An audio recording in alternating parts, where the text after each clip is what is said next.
वास्तू व्हिजिट ठरली आणि मी त्यांच्या घरी गेले. तेव्हा ते काय म्हणाले, की वास्तुशास्त्राप्रमाणे आम्ही सगळ्या खोल्यांना रंग दिलेले आहेत.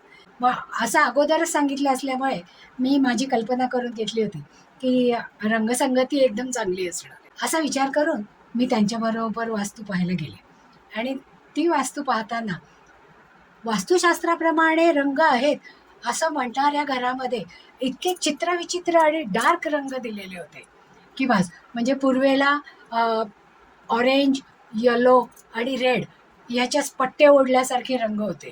कारण ते म्हणाले की आम्हाला एका अ, वास्तूची माहिती असणाऱ्या व्यक्तीने सांगितलं की पूर्वेला नेहमी रेड, येलो किंवा ऑरेंज हे रंग चालतात.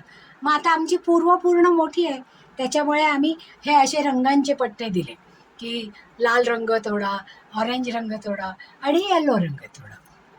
आणि दक्षिणेची भिंत पूर्ण लाल केलेली होती, तर पश्चिमेची भिंत ही पूर्ण निळी होती आणि उत्तरेची भिंत ऑफ व्हाईट कलर आणि पिवळ्या कलरचा टिंट असणारी होती.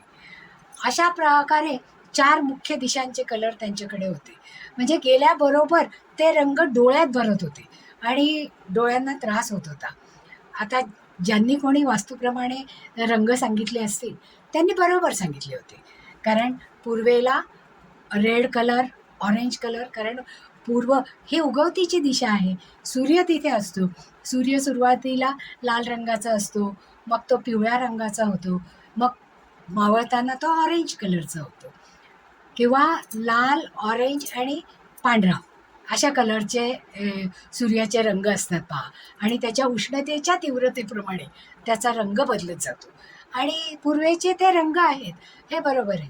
पण अख्खी भिंत लाल किंवा अख्खी भिंत ऑरेंज किंवा अख्खी भिंत येलो हे योग्य नाही ना. कारण त्याच्यामुळे हे डार्क रंग ती उष्णता शोषून घेतं आणि लाईट मर्ज करतं. मग अशा वेळेस आपल्याला काय करायला पाहिजे, तर पूर्वेला ऑफ व्हाईट किंवा येलो टिंट असलेला कि अशा प्रकारचा किंवा आयव्हरी रंगाचा पेस्टल कलरमधला रंग द्यायला पाहिजे, की ज्याच्यामुळे येणाऱ्या सूर्यप्रकाशाची पॉझिटिव्ह एनर्जी आपल्याकडे येईल अशा पद्धतीने रंग द्यायला पाहिजे.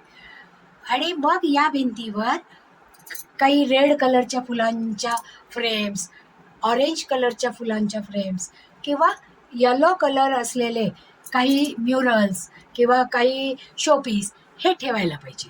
म्हणजे वास्तूप्रमाणे ते रंग बरोबर होतील.